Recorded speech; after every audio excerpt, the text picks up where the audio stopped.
నమస్తే, welcome to prime 9 special debate. నేను సాయి. ఈరోజు ప్రైమ్ 9 స్పెషల్ డిబేట్ కార్యక్రమంలో భాగంగా 5 రాష్ట్రాల ఎన్నికలు ముగిశాయి. ఫలితం ఈవీఎంలలో నిక్షిప్తమైంది. ఈసారి ఎన్నికలు ఒక స్పెషల్. ప్రజాస్వామ్యంలో గౌరవం పెరిగిందా లేకుంటే ఓటు హక్కు వినియోగించుకోవాలన్న ఉత్సాహం పెరిగిందా తెలియదు, కానీ పోలింగ్ శాతం రికార్డులు బద్దలు కొట్టింది. షాకింగ్ విషయం ఏంటంటే పోలింగ్ పూర్తవడంతో 5 రాష్ట్రాల ఎన్నికలపై ఎగ్జిట్ పోల్స్ ఫలితాలు సంచలనంగా రేపుతున్నాయి. దాదాపు 50 to 50 రేంజ్లో కనిపిస్తున్నాయి. ఇక బెంగాల్లో తమదేనంటూ ప్రకటిస్తూ వచ్చినటువంటి బీజేపీకి ఉత్కంఠ తప్పలేదు. అక్కడ హోరాహోరీ కనిపిస్తోంది. కొన్ని సంస్థలు ఎన్డీఏకు జైకొట్టగా మరికొన్ని సంస్థలు టీఎంసీకి రానుందని చెప్పేసి అంచనా వేశాయి. ఇక తమిళనాడుకు వస్తే కనుక కొత్తగా ఏర్పడినటువంటి టీవీకే చీల్చినటువంటి ఓట్ల ప్రభావం వల్ల డీఎంకే పుంజుకోనుందని ఎగ్జిట్ పోల్స్ చెబుతున్నాయి. అన్ని సంస్థలు తమిళనాడు డీఎంకేదే అని చెప్తున్నాయి కూడా. అటు పుదుచ్చేరి కూడా ఎన్డీఏ వశం అవుతోంది. కేరళ విషయానికి వస్తే కనుక కాంగ్రెస్ ఆధ్వర్యంలోని యూడీఎఫ్ విజయం ఖాయమంటూ కూడా ఎగ్జిట్ పోల్స్ తేల్చి చెప్పేస్తున్నాయి. ఇక ఎల్డీఎఫ్ 2వ స్థానానికి, బీజేపీ 3వ స్థానానికి పరిమితం కానున్నట్టుగా అంచనా వేస్తున్నాయి. మొత్తంగా చూస్తే కనుక 2 రాష్ట్రాల్లో ఎన్డీఏ, కాంగ్రెస్ 2 రాష్ట్రాల్లో కూడా గెలిచే అవకాశాలు ఉన్నట్టుగా స్పష్టమవుతున్నాయి. ఇక బెంగాల్లో మాత్రం నువ్వా నేనా అన్నట్టుగా పోరు నడుస్తోంది. రైట్, మొత్తం మీద అసలు 5 రాష్ట్రాలకు సంబంధించినటువంటి ఎన్నికల ప్రభావం ఎలా ఉండబోతోంది, అలాగే ఓటర్ల నాడి ఎవరు పట్టుకోబోతున్నారు, అసలు ఏం జరగబోతోంది ఈ ఎన్నికల ద్వారా అనేది అంశానికి సంబంధించి కూడా మనతో పాటు ఈరోజు స్పెషల్ డిబేట్ కార్యక్రమంలో పాల్గొనడానికి ప్రముఖ అనలిస్ట్ కృష్ణాంజలి గారు సిద్ధంగా ఉన్నారు. కృష్ణాంజలి గారు నమస్కారం అండి. సాయి గారు నమస్తే. నమస్కారం అండి, గుడ్ మార్నింగ్. సో తమిళనాడు కానివ్వండి, పశ్చిమ బెంగాల్, కేరళ, అస్సాం, పుదుచ్చేరి 5 రాష్ట్రాల ఎన్నికలకు సంబంధించి కూడా ఎన్నికల ప్రక్రియ ముగిసింది. అయితే ఈ ఎన్నికల ఫలితాలు ఎగ్జిట్ పోల్స్ చెప్పిన విధంగా చూసుకున్నట్టయితే కనుక ఎలా ఉండబోతోంది, నిజంగా అవి ఎంతవరకు వాస్తవంగా ఉండే అవకాశం ఉంది? 5 రాష్ట్రాల ఎన్నికలకు సంబంధించి ఎన్నికల ప్రక్రియ అయితే పూర్తయింది. ఫలితాలు రాబోతున్నాయి. ఎగ్జిట్ పోల్స్ మన ముందు ఉన్నాయి కాబట్టి ఎగ్జిట్ పోల్స్ ప్రకారంగా మనం చూసుకున్నప్పుడు 5 రాష్ట్రాల ఎన్నికల్లో అధికారంలో ఉండేటువంటి ఎన్డీఏ ప్రభుత్వానికి కొంత అనుకూలంగాను, కొన్ని చోట్ల వ్యతిరేకంగాను ఉన్నటువంటి పరిస్థితి చాలా స్పష్టంగా కనపడుతున్నటువంటి పరిస్థితి ఉంది. ఎన్డీఏకి ఖచ్చితంగా వాళ్ళకి అనుకూలంగా ఉన్నటువంటి పరిస్థితి ఏమిటంటే అస్సాం, పుదుచ్చేరి 2 చోట్ల కూడా తిరిగి ఎన్డీఏ అధికారంలోకి రాబోతుంది. ఇది ఎన్డీఏకి సంతోషం కలిగించేటువంటి విషయమే. అదేవిధంగా కేరళకు సంబంధించినటువంటి విషయంలో అధికారంలో ఉన్నటువంటి ఎల్డీఎఫ్ ఓటమి చెందేదానికి అవకాశం ఉంది. అక్కడ యూడీఎఫ్ అధికారంలోకి రావచ్చు అనేటువంటిది మెజారిటీ ఎగ్జిట్ పోల్స్ చెప్తున్నటువంటి మాట. అక్కడ అధికారం మారబోతుంది అనేటువంటిది. కేరళలో ఇప్పటి వరకు ఉన్నటువంటి సంస్కృతి ఏంటంటే ఒకసారి ఎల్డీఎఫ్, ఒకసారి యూడీఎఫ్ గెలిచేటువంటి సంస్కృతి ఇప్పటి వరకు కొనసాగినటువంటి పరిస్థితి ఉంది. మొన్న ఎన్నికల్లో మాత్రము ఎల్డీఎఫ్ 2 సార్లు కంటిన్యూస్గా గెలిచింది. ఇది కొంత అక్కడ భిన్నమైనటువంటి తీర్పు మొన్న ఎన్నికల్లోనే వచ్చింది. ఈసారి మళ్ళీ కాంగ్రెస్ నేతృత్వంలోని యూడీఎఫ్ అధికారంలోకి రావడానికి అవకాశాలు ఉన్నాయి. కొద్దిగా 2% ఓట్ల తేడాతోనే ఈ విధమైనటువంటి మార్పు జరగవచ్చు అనేటువంటిది ఒక అంశం.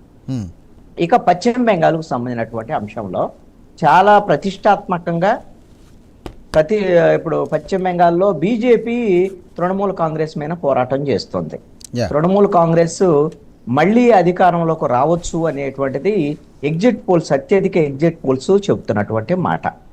అక్కడ ఒక ప్రయత్నం అయితే సీరియస్ గా ఎఫర్ట్ చేసింది బీజేపీ, కానీ అధికారంలోకి వచ్చేటువంటి పరిస్థితి ఉండకపోవచ్చు అని. కొన్ని సంస్థలు అయితే బీజేపీ కూడా అధికారంలోకి రావచ్చు, 150 నుంచి 160 సీట్లు బీజేపీ కూడా వస్తాయని ఇస్తున్నప్పటికీ కూడా ఆ విధమైనటువంటి పరిస్థితి ఉండకపోవచ్చు అనేటువంటిది గ్రౌండ్ రిపోర్టు చెప్తున్నటువంటి మాట. మళ్ళీ కృష్ణాంజలి గారు 2014, 2019 లోక్సభ ఈ ఎన్నికలకు సంబంధించి చూసినట్టయితే చాలా వరకు ఎగ్జిట్ పోల్స్ ఫలితాలు దగ్గరగా వచ్చాయి స్థానికంగా ఉన్నటువంటి ఎన్నికలకు. మరికొన్ని రాష్ట్రాల్లో మాత్రం పూర్తిగా ఎందుకు తప్పాయనుకోవచ్చు? ఇప్పుడు ఎగ్జిట్ పోల్స్ దాదాపుగా వాస్తవ దగ్గరగానే ఉంటాయి. కొన్ని రాష్ట్రాల్లో అనుకోని పరిస్థితుల్లోనే తప్ప ఎగ్జిట్ పోల్స్ దాదాపుగా వాస్తవ దగ్గరగానే ఉంటున్నటువంటి పరిస్థితి మనం చూస్తున్నాం. కొన్ని సంస్థలు ఎగ్జాగరేషను లేకపోతే వాళ్ళు అంచనాలు తప్పటం అనేటువంటి కొన్ని సంస్థల నుంచి ఉంటున్నాయి, కానీ exit polls, majority exit polls అయితే మాత్రం వాస్తవాలకు దగ్గరగానే ఉంటున్నాయి. ఇక పశ్చిమ బెంగాల్ దాదాపుగా తృణమూల్ కాంగ్రెస్ వైపే మొగ్గు చూపుతుంది అక్కడ ఉండేటువంటి ప్రజలు అనేటువంటిది మనకి అర్థమవుతున్నటువంటి అంశం ఎగ్జిట్ పోల్స్ నుంచి. అక్కడ ఆశ్చర్యం కలిగించేటువంటి అంశం ఏంటంటే 90% వరకు అత్యధికంగా ఆ, ఓటింగ్ నమోదు కావటం అనేటువంటిది కూడా కొంత ఆశ్చర్యం కలిగించేటువంటి అంశమే. ఇది ఎందుకంటే పోటాపోటీగా ఇద్దరు, అక్కడ తృణమూల్ కాంగ్రెస్ అదేవిధంగా బీజేపీ ఇద్దరు పోటాపోటీగా ఎన్నికల ప్రచారంలో పాల్గొనటము, అదేవిధంగా కమ్యూనిస్టులు కాంగ్రెస్ కూడా తమ ప్రభావం చూపించుకోవడానికి వాళ్ళు చేసినటువంటి ప్రయత్నాలు ఇవన్నీ కూడా ఉన్నాయి. అందుకని ప్రజల్లో కొంత అవేర్నెస్ కూడా పెరుగుతున్నటువంటి పరిస్థితి ఉంది. వీళ్ళు పోటాపోటీ వల్ల కూడా ప్రజల్లో కూడా ఒక ఉత్సుకత పెరిగేదానికి అవకాశం ఉంటుంది. కాబట్టి ఆ విధంగా ఓటు పర్సంటేజ్ పెరిగింది అని అనుకోవచ్చు. ఓటు పర్సంటేజ్ ఎక్కువగా పెరిగినప్పుడు అందరూ ఏమనుకుంటారు అని అంటే, జనరల్గా వచ్చేటువంటి థియరీ ఏంటి అని అంటే, ప్రభుత్వానికి వ్యతిరేకంగా అధికారంలో ఉండేటువంటి వాళ్ళకు వ్యతిరేకంగా రైట్. ఈ ఓటింగ్ కృష్ణాంజలి గారు, ఈ పర్సంటేజ్ మధ్య ఉంటుంది కాలంలో అని చూసుకున్నట్టయితే ఈ అనుకునేదానికి ఎన్నికలకు సంబంధించి చూసుకున్నట్టయితే కనుక ఇటు బెంగాల్లో కానివ్వండి, ఇటు తమిళనాడులో కానివ్వండి, అధికార పార్టీ పైన కూడా పెద్ద ఎత్తున కూడా విమర్శలు చేశారు. వ్యక్తిగతంగా కూడా వెళ్ళారు. అలాగే వాళ్ళ యొక్క చేసినటువంటి వైఫల్యాలను కూడా పెద్ద ఎత్తున ప్రజలపైన వాళ్ళు రుద్దే ప్రయత్నం అయితే చేశారు. కానీ చూసుకున్నట్టయితే కనుక ఎగ్జిట్ పోల్స్లో మాత్రం అది ఎక్కడా కనబడడం లేదు. ఎందుకంటే స్థానికంగా ప్రజెంట్ ఉన్నటువంటి గవర్నమెంటే మళ్ళీ అధికారంలోకి వచ్చే అవకాశాలు ఉన్నాయని చెప్పేసి కూడా అన్ని ఎగ్జిట్ పోల్స్ ఇస్తున్నాయి. సో దీన్ని ఏ విధంగా చూడొచ్చు అంటారు? ఇప్పుడు ప్రభుత్వం మీద పూర్తిగా వ్యతిరేకం లేదు, వాళ్ళు గెలుస్తున్నారు కాబట్టి అని అనుకోవటానికి అవకాశం లేదండి. గెలిచినంత మాత్రాన పూర్తి వ్యతిరేకత లేదు అని చెప్పలేం. అంటే రాజకీయ ప్రత్యర్థులు బలంగా లేకపోవటం కూడా వాళ్ళ గెలుపుకు కారణంగా ఉండి ఉండొచ్చు. ఇప్పుడు తృణమూల్ కాంగ్రెస్ మీద, అక్కడ ప్రభుత్వం మీద అసంతృప్తి వ్యతిరేకత కూడా ఉంది. అలాగని అక్కడ కమ్యూనిస్టులు కాంగ్రెస్ ఈ రెండు పార్టీలు 2-3 సీట్లకు పరిమితమైనటువంటి పార్టీలుగా ఉన్నాయి. ఇక బీజేపీ మాత్రమే ఉంది ప్రధానమైన రాజకీయ ప్రత్యర్థిగా. బీజేపీ పూర్తిగా అధికారంలోకి వచ్చేటువంటి పరిస్థితులు అంత బలము అక్కడ లేదు. బీజేపీకి ఒక బలమైనటువంటి నాయకుడు కూడా అక్కడ తయారైనటువంటి పరిస్థితి కూడా లేదు ఇప్పటి వరకు కూడా. సువేందు అధికారి బీజేపీ నాయకుడుగా ఉన్నప్పటికీ కూడా ఆయనంత ఫేమస్ లీడర్గా, ప్రజలను ఆకర్షించేటువంటి లీడర్గా, అటు తృణమూల్ కాంగ్రెస్కు ధీటైనటువంటి లీడర్ బీజేపీలో తయారైనటువంటి పరిస్థితి లేదు. ఇప్పుడు కూడా అక్కడికి వెళ్ళి నరేంద్ర మోడీ, అమిత్ షా వీళ్ళే ఎన్నికల ప్రచారంలో ప్రధానంగా ప్రచారం చేయాల్సినటువంటి పరిస్థితులు ఉన్నాయి. అందుకని వ్యతిరేకత ఉన్నప్పటికీ కూడా రాజకీయ ప్రత్యర్థులు బలహీనంగా ఉండటం అనేటువంటిది అక్కడ అధికార పక్షానికి కలిసి వచ్చినటువంటి అంశంగా నేను భావిస్తున్నాను. అయితే తమిళనాడుకు సంబంధించినటువంటి విషయంలో, తమిళనాడులో కూడా ప్రభుత్వం మీద, డిఎంకే మీద వ్యతిరేకత ఉంది, అసంతృప్తి కూడా ఉంది. ఓడిపోయేటువంటి పరిస్థితులు కూడా ఉండొచ్చు అని ఎన్నికలకు ముందు డిఎంకే మీద ఉన్నటువంటి వ్యతిరేకత ఆ స్థాయిలో ఉంది. కానీ డిఎంకేకి ఇక్కడ కలిసి వచ్చినటువంటి అంశం ఏంటంటే, టీవీకే రూపంలో ఈ రోజున ఆపద్ బాంధవుడిలాగా విజయ్ వచ్చారు అనేటువంటిది ఇప్పుడు ఎగ్జిట్ పోల్స్ను బట్టి అర్థమవుతున్నటువంటి అంశం. అక్కడ ఏఐడిఎంకే అదేవిధంగా బీజేపీ ఇద్దరూ కలిసినప్పటికీ కూడా బీజేపీని సౌత్ ఇండియాలో ప్రధానంగా తమిళనాడులో ప్రజలు నమ్మటం లేదు. అదేవిధంగా ఏఐడిఎంకేకి సంబంధించినటువంటి విషయంలో జయలలిత చనిపోయిన తర్వాత అంత బలమైనటువంటి లీడర్లు కూడా ఏఐడిఎంకేలో తయారైనటువంటి పరిస్థితి కూడా లేదు. అందుకోసమనే బీజేపీ ఏఐడిఎంకే ఇద్దరు కలిసినా కూడా డిఎంకేను ఓడించేటువంటి శక్తి వాళ్ళకి రాలేదు అనేటువంటిది మనకు అర్థమవుతున్నటువంటి అంశం. ఒకవేళ టీవీకే విజయగిన బీజేపీ ఏఐడిఎంకేతో కలిసి ఉంటే బలమైనటువంటి కూటమిగా తయారయ్యేదానికి అవకాశం ఉండేది, గెలుపుకు కూడా అవకాశాలు ఉండేవి. కానీ ఇప్పుడు టీవీకే విజయ్ ఎంత ఎన్నికల ప్రభావము, ఆయన సభలకి జనం బాగా వచ్చారు, ఆయనకి ఓటు పర్సెంటేజ్ కూడా ఒక 15% వరకు 13 నుంచి 15% వరకు రావచ్చు అనేటువంటిది ఒక అంచనా ఉంది. నాకున్నటువంటి సమాచారం ప్రకారంగా విజయ్కి 6 నుంచి 8 సీట్లు, లేదు అంటే 10 సీట్ల లోపు మాత్రమే వచ్చేదానికి అవకాశం ఉంది. కానీ అతను మొత్తం మీద చూసుకున్నట్టయితే ఇటు టీవీకే పార్టీ పైన కూడా ప్రధానంగా కూడా అంత ఆకర్షణ ఉంది. ఎందుకంటే ఆయన ఎన్ని ఓట్లు చేస్తారు, సో రాబోయే రోజుల్లో ఆయన పార్టీ ప్రభావం ఎలా ఉండబోతోంది, సో ఇది డిఎంకేకి అనుకూలంగా లేకపోతే అన్న డిఎంకేకి అనుకూలంగా ఉంటుందా, ఈ ఓట్ల చీలిక ఏ విధంగా ఉండబోతుందని సర్వత్రా కూడా ఉత్కంఠ ఉన్నటువంటి పరిస్థితి. దీని మీద మీరేమంటారు? ఖచ్చితంగా తమిళనాడు ఎన్నికల్ని ఫలితాలని తారుమారు చేయబోతోంది టీవీకే విజయ్, దాంట్లో ఎటువంటి సందేహం లేదు. అలాగనే టీవీకే విజయ్ ఆయన అధికారంలోకి వచ్చేటువంటి బలం ఆయనకి లేదు. కొత్తగా మొన్న ఎన్నికల ముందు ఆయన పార్టీని ప్రకటించారు, ఆయన సభలు అవన్నీ పెట్టారు. సభలకు కూడా జనం విపరీతంగా వచ్చారు. అందుకని మన సామాన్యులకు అర్థమయ్యే భాషలో చెప్పాలి అని అంటే టీవీకే విజయ పరిస్థితి ఏంటంటే ఆంధ్రప్రదేశ్లో, ఉమ్మడి ఆంధ్రప్రదేశ్లో 2009లో చిరంజీవి ఆ రోజున సినిమాల నుంచి పిఆర్పి పెట్టినటువంటి పరిస్థితులు, ఆ పరిస్థితుల వల్ల 18 సీట్లు అయితే తెచ్చుకోగలిగారు. కానీ చిరంజీవి ఎన్నికల్లో ఆయన ప్రభుత్వాన్ని ఏర్పాటు చేయలేకపోయారు. కానీ అప్పుడు అధికారంలో ఉన్నటువంటి కాంగ్రెస్ ఆ, ప్రభుత్వ వ్యతిరేక ఓటు చేరటం వల్ల కూటమి, తెలుగుదేశము, మిగతా కూటమి, అప్పుడు ఉన్నటువంటి టీఆర్ఎస్ వీళ్ళందరూ ఓడిపోయినటువంటి పరిస్థితి ఉంది. ఆ విధంగా పిఆర్పి వల్ల కాంగ్రెస్ రెండోసారి అధికారంలోకి వచ్చింది ఉమ్మడి ఆంధ్రప్రదేశ్లో 2009లో. అదే తరహాలో మళ్ళీ ఆంధ్రప్రదేశ్ సంబంధించినటువంటి ఇంకొక ఉదాహరణ చెప్పాలంటే పవన్ కళ్యాణ్ ఆంధ్రప్రదేశ్లో ఒక పార్టీ పెట్టారు. జనం విపరీతంగా వచ్చారు ఆయన సభలకు కూడా. ఆయన 2014లో పోటీ చేయలేదు, 2019లో పోటీ చేశాడు. పోటీ చేస్తే ఒక్క సీటు గెలిచారు. అది కూడా పవన్ కళ్యాణ్ 2 చోట్ల ఓడిపోయాడు.